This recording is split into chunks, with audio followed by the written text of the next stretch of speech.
आप सभी को मेरा सुप्रभात। मेरा नाम अर्चना खरे है। मैं आपकी हिंदी शिक्षिका हूँ। आज मैं आपको आपकी पाठ्य पुस्तक बसंत का पाठ 5 चिट्ठियों की अनूठी दुनिया उसके बारे में बताएंगे। तो देखिए, चिट्ठी की अनूठी दुनिया ये एक निबंध है। इसके लेखक अरविंद कुमार सिंह हैं। लेखक ने पत्रों के महत्व, उसकी उपयोगिता, पत्रों की पहचान तथा पत्रों से होने वाले लाभ का इसमें वर्णन किया है। इसमें सरल और सुबोध शैली का भी प्रयोग हुआ है। निबंध की भाषा बहुत ही सहज और प्रभावपूर्ण है। तो देखिए, ये जो चिट्ठी है वो चिट्ठी या पत्र क्या है। तो पत्रों की दुनिया भी अजीबोगरीब है और उसकी उपयोगिता हमेशा से बनी रही है। पत्र जो काम कर सकते हैं वह संचार का आधुनिकतम साधन नहीं कर सकता। पत्र जैसा संतोष फ़ोन या एसएमएस का संदेश कहाँ दे सकता है। पत्र एक नया सिलसिला शुरू करते हैं और राजनीति, साहित्य तथा कला के क्षेत्रों में तमाम विवाद और नई घटनाओं की जड़ भी पत्र ही होते हैं। दुनिया का तमाम साहित्य पत्रों पर केंद्रित है और मानव सभ्यता के विकास में इन पत्रों ने अनूठी भूमिका निभाई है। पत्रों का भाव सब जगह एक सा है, भले ही उसका नाम अलग अलग हो। पत्र को उर्दू में खत, संस्कृत में पत्र, कन्नड़ में कागज, तेलुगु में उत्तरम, जाबू और लेख तथा तमिल में कडित कहा जाता है। मतलब हर क्षेत्र में पत्र को अलग अलग भाषाओं में अलग अलग उसका नाम दिया है। पत्र यादों को सहेज कर रखते हैं, इसमें किसी को कोई संदेह नहीं है। हर एक की अपनी पत्र लेखन कला है और हर एक के पत्रों को अपना दायरा है। दुनिया भर में रोज करोड़ों पत्र एक दूसरे को तलाशते तमाम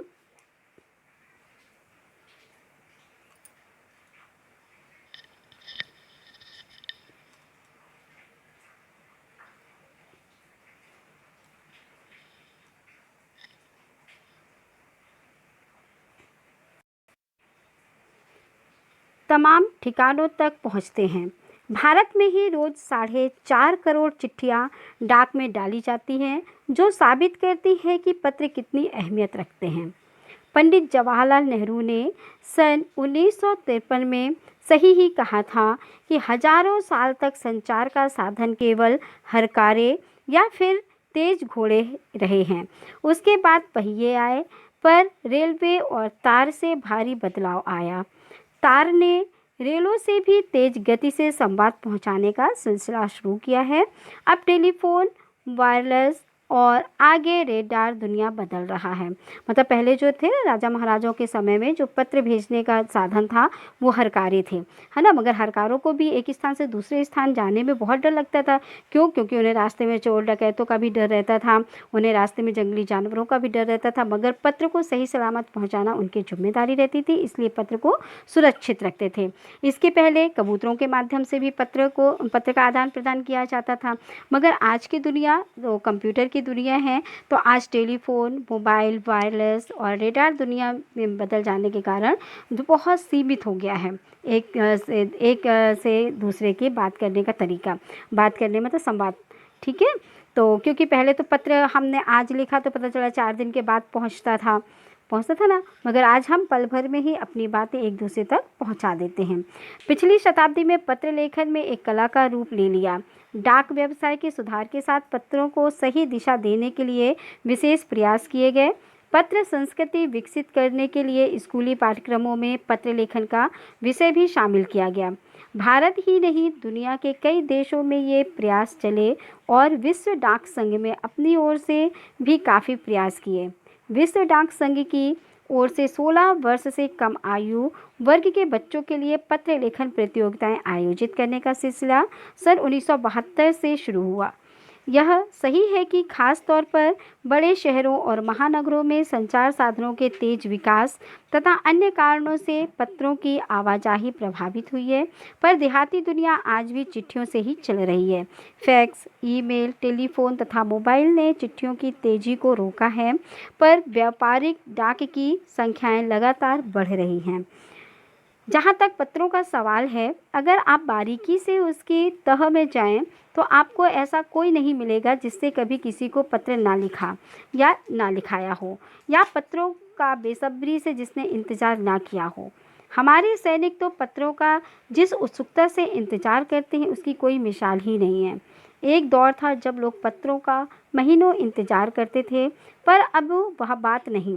परिवहन साधनों के विकास से दूरी बहुत घटा दी गई है। पहले लोगों के लिए संचार का इकलौता साधन चिट्ठी ही थी, पर आज और भी साधन विकसित हो चुके हैं। आज देश में ऐसे लोगों की कमी नहीं है जो अपने पुरखों की चिट्ठियों को सहेज और संजोकर विरासत के रूप में रखे हुए हों, या फिर बड़े-बड़े लेखक, पत्रकारों, उद्यमी, कवि, प्रशासक, सन्यासी या किसान, इनकी पत्र रचनाएं अपने आप में अनुसंधान का विषय हैं।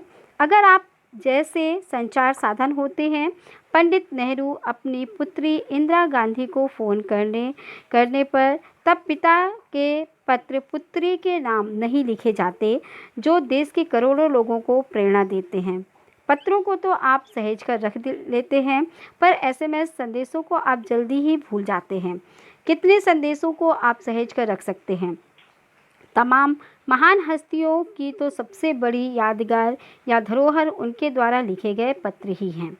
भारत में इस श्रेणी में राष्ट्रपिता महात्मा गांधी को सबसे आगे रखा जा सकता है। दुनिया में तमाम संग्रहालय जानी मानी हस्तियों के पत्रों का अनूठा संकलन भी है। तमाम पत्र देश, काल और समाज को जानने समझने का असली पैमाना है। भारत में आज़ादी के पहले महासंग्राम के दिनों में जो कुछ अंग्रेज अफसरों ने अपने परिवारजनों को पत्र में लिखे, वे आगे चलकर बहुत महत्व की पुस्तक बन गए। इन पत्रों से साबित किया कि यह संग्राम कितनी ज़मीनी मजबूती लिए हुए था। महात्मा गांधी के पास दुनिया भर से तमाम पत्र केवल महात्मा गांधी इंडिया लिखे आते थे और वे जहाँ भी रहते थे वहाँ तक पहुँच जाते थे। आज़ादी के आंदोलन की कई अन्य दिग्गज हस्तियों के साथ भी ऐसा ही था। गांधी के पास देश दुनिया की बड़ी संख्या में पत्र पहुँचते थे, पर पत्रों का जवाब देने के मामले में उनका कोई जोड़ नहीं था। कहा जाता है कि जैसे ही उन्हें पत्र मिलता था, उसी समय वे उसका जवाब भी लिख देते थे। अपने हाथों से ही ज़्यादातर पत्रों का जवाब देते थे। जब लिखते लिखते उनका दाहिना हाथ दर्द देने लगता था, तो वे बाएं हाथ से लिखने में जुट जाते थे।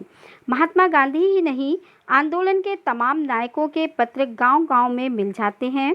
पत्र भेजने वाले लोग उन पत्रों को किसी प्रशस्ति पत्र से कम नहीं मानते, और कई लोगों ने तो उन पत्रों को फ्रेम कराकर रख लिया है। यह है पत्रों का जादू। यही नहीं, पत्रों के आधार पर ही कई भाषाओं में जाने कितनी किताबें लिखी जा चुकी हैं।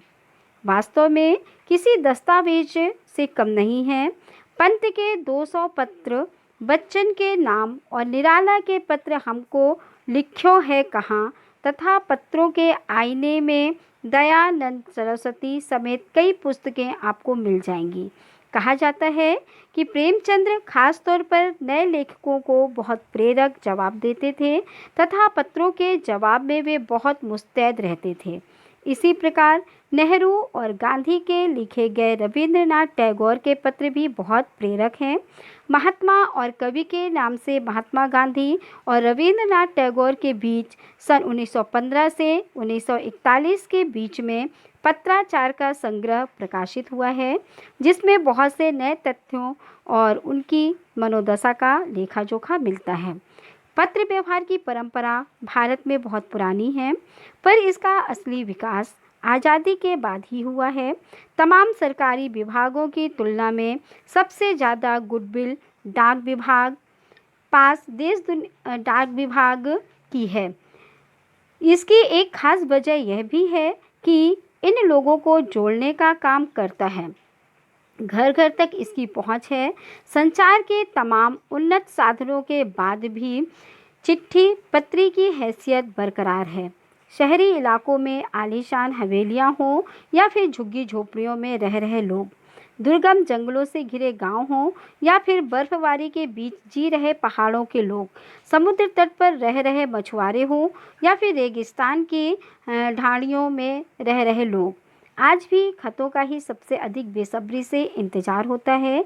एक दो नहीं, करोड़ों लोग खतों और अन्य सेवाओं के लिए रोज भारतीय डाकघरों के दरवाजों तक पहुंचते हैं और इसकी बहुआयामी भूमिका नजर आ रही है। दूर देहात में लाखों गरीब घरों में चूल्हे मनी ऑर्डर अर्थव्यवस्था से ही जलते हैं। गांव या गरीब बस्तियों में चिट्ठी या मनी ऑर्डर लेकर पहुंचने वाला डाकिया देवदूत के रूप में देखा जाता है। तो देखिए, कहने का आशय ये है कि जो निबंध मतलब समीप व्यक्ति से बातचीत हमको जब करना होता है तो विचारों का आदान प्रदान जो होता है वो हम पत्र के माध्यम से करते हैं। पत्र जैसा संतोष हमको फ़ोन और एसएमएस में नहीं मिलता है। दुनिया का जितना भी साहित्य है वो सब पत्र के माध्यम से हमको मिलता है। बड़े बड़े लेखक, पत्रकार, उद्यमी, कवि, प्रशासक, सन्यासी, किसान, ये जितने लोग भी हैं ये सब पत्र के माध्यम से ही अपनी बातों को दूसरों तक पहुंचाते हैं। इनके पत्र संग्रहालय में भी रखे हुए हैं। सरकारी विभागों में सबसे अच्छा विभाग डाक विभाग ही माना गया है, जो लोगों को जोड़ने का काम करता है। ठीक है। इसके बाद मतलब जो कहना चाहिए दुर्गम स्थान है वहाँ पर भी पत्रों का बहुत बेसब्री से इंतज़ार करते हैं। चिट्ठियाँ मनी ऑर्डर लेकर पहुँचने वाला डाकिया जो है वो देवदूत के समान माना जाता है। इसके बाद इसी पाठ के हम प्रश्नों के उत्तर आपको बता रहे हैं। पत्र जैसा संतोष फ़ोन या एसएमएस का संदेश क्यों नहीं दे सकता? उत्तर है, पत्र जैसा संतोष फ़ोन या एसएमएस का संदेश नहीं दे सकता क्योंकि फ़ोन एसएमएस द्वारा केवल कामकाजी बातों को संक्षिप्त रूप में व्यक्त कर सकते हैं। पत्रों द्वारा हम अपने मनोभावों को खुलकर व्यक्त कर सकते हैं। पत्रों में आत्मीयता झलकती है। इन्हें अनुसंधान का विषय भी बनाया जा सकता है। ये कई किताबों का आधार है। पत्र राजनीति, साहित्य तथा कला क्षेत्र में प्रगतिशील आंदोलन के कारण बन सकते हैं। यह क्षमता फ़ोन या एसएमएस द्वारा दिए गए संदेश में नहीं है। पत्रों का आकार बड़ा और उनका अस्तित्व स्थायी होता है, जिन्हें भविष्य के लिए संभाल कर रखा जा सकता है। दूसरा देखिए, पत्र को खत, कागज, उत्तम, जाबू, लेख, गणित, पाती, चिट्ठी इत्यादि कहा जाता है। इन शब्दों से संबंधित भाषाओं के नाम बताइए। खत उर्दू में बोलते हैं, कागज कन्नड़ में, उत्तरम तेलुगु में, जाबू तेलुगु में, लेख तेलुगु में, गणित तमिल में, पाती हिंदी में, चिट्ठी हिंदी में, पत्र संस्कृत में। प्रश्न तीसरा है, पत्र लेखन की कला के विकास के लिए क्या क्या प्रयास हुए हैं, लिखिए। उत्तर है, पत्र लेखन की कला को विकसित करने के लिए दुनिया के सभी देशों द्वारा पाठ्यक्रमों में पत्र लेखन या विषय शामिल किया गया है। विश्व डाक संघ की ओर से सन 1972 में 16 वर्ष से कम आयु वर्ग के बच्चों के लिए पत्र लेखन प्रतियोगिताएं आयोजित करने का कार्यक्रम शुरू किया गया है। प्रश्न नंबर चौथा है, पत्र व्यक्ति की स्वयं की हस्तलिपि में होते हैं। पत्र धरोहर हो सकते हैं लेकिन एसएमएस क्यों नहीं? तर्क सहित अपना विचार दीजिए। तो पत्र व्यक्ति की स्वयं की हस्तलिपि में होते हैं जो कि प्रियजन को अधिक संवेदित करते हैं। हम जितने चाहे उतने पत्रों को धरोहर के रूप में समेट कर रख सकते हैं, जबकि एसएमएस को मोबाइल में सहेज कर रखने की क्षमता ज़्यादा समय तक के लिए नहीं है। एसएमएस को जल्द ही भुला दिया जाता है। पत्र देश, काल, समाज को जानने का साधन रहा है। दुनिया के तमाम संग्रहालयों में जानी मानी हस्तियों के पत्रों का अनूठा संकलन भी है। उपयोगी एवं शिक्षाप्रद पत्रों को पुस्तक के रूप में भी रखा जा सकता है। प्रश्न 5वां है, क्या चिट्ठियों की जगह कभी फैक्स, ईमेल, टेलीफोन तथा मोबाइल ले सकते हैं? उत्तर, पत्रों का चलन न कभी कम हुआ था न कभी कम होगा। चिट्ठियों की जगह कोई नहीं ले सकता। पत्र लेखन एक साहित्यिक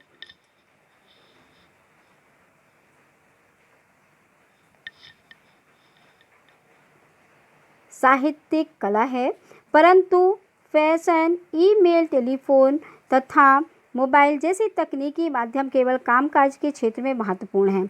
आज ये आवश्यकताओं में आते हैं, फिर भी ये पत्र का स्थान नहीं ले सकते। सबसे महत्वपूर्ण बात यह है कि पत्रों में जो आत्मीयता, प्रेम और लगाव मिलता है वह संचार के इन साधनों में नहीं मिलता। 6वां देखिए, किसी के लिए बिना टिकट सादे लिफाफे पर सही पता लिखकर पत्र बैरंग भेजने पर कौन सी कठिनाई आ सकती है, पता कीजिए। उत्तर है बिना टिकट सादे लिफाफे पर सही पता लिखकर पत्र बैरंग भेजने पर पत्र को पाने वाले व्यक्ति को टिकट की धनराशि जुर्माने के रूप में देनी पड़ सकती है।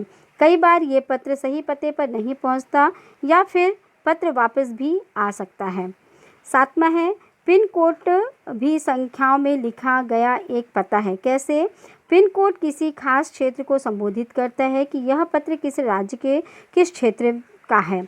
इसके साथ व्यक्ति का नाम और नंबर आदि भी लिखना पड़ता है। पिन कोड का पूरा रूप है पोस्टल इंडेक्स नंबर। यह 6 अक्षरों का होता है।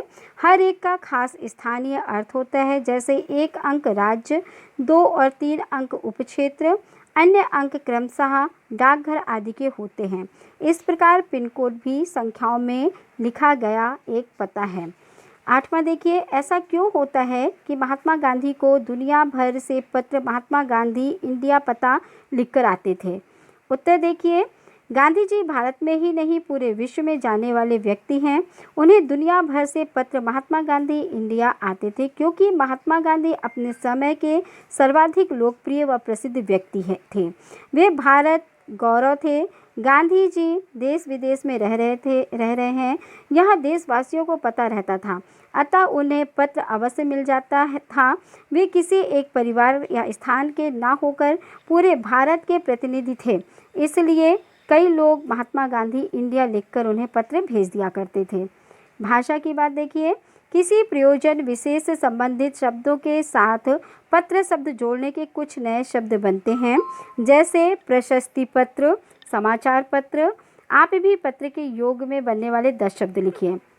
देखिए, प्रार्थना पत्र, मासिक पत्र, बधाई पत्र, वार्षिक पत्र, दैनिक पत्र, साप्ताहिक पत्र, पाक्षिक पत्र, सरकारी पत्र, साहित्यिक पत्र, निबंध पत्र। 10वां है व्यापारिक शब्द व्यापार के साथ एक प्रत्यय के योग से बना है। एक प्रत्यय के योग से बनने वाले शब्दों को अपनी पाठ्यपुस्तक में खोजकर लिखिए। जैसे एक प्रत्यय के योग से बनने वाले शब्द स्वाभाविक, साहित्यिक, व्यावसायिक, दैनिक, प्राकृतिक, जैविक, प्रारंभिक, पौराणिक, ऐतिहासिक, सांस्कृतिक। तो एक हम बता देते हैं, स्वाभाविक स्वभाव धन एक, साहित्य धन एक, व्यवसाय धन एक, दैन धन एक, प्रकृति धन एक, जैव धन एक, प्रारंभ धन एक, पुराण धन एक, ऐतिहास धन एक, संस्कृति धन एक। ठीक है, फिर भी आप इसको एक बार देख लीजिएगा। और इसके बाद है 11वें नंबर पे देखिए, 2 स्वरों के मेल से होने वाले परिवर्तन को स्वर संधि कहते हैं। जैसे रविंद्र, इस संधि में ई धन ई हुई है, इसे दीर्घ संधि कहते हैं। दीर्घ स्वर संधि के और उदाहरण खोज कर लिखिए। देखिए, तो दीर्घ संधि के और उदाहरण क्या है? गुरुपदेश, गुरु धन उपदेश, संग्रहालय, संग्रह धन आलय, हिम धन आलय, भोजन धन आलय, सुधन इच्छा, अनुधन मति, रवि धन इंद्र, विद्या धन आलय, सूर्य धन उदय और सदा धन एव सदैव। ठीक है, तो ये बहुत सारे मतलब ये जो आपको मैंने बताए हैं एक प्रत्यय और संधि, ये मैंने आपको 6th 7th में भी बहुत अच्छे से समझाया था, इसलिए मुझे नहीं लगता कि आपको कोई इनको समझने में परेशानी होगी।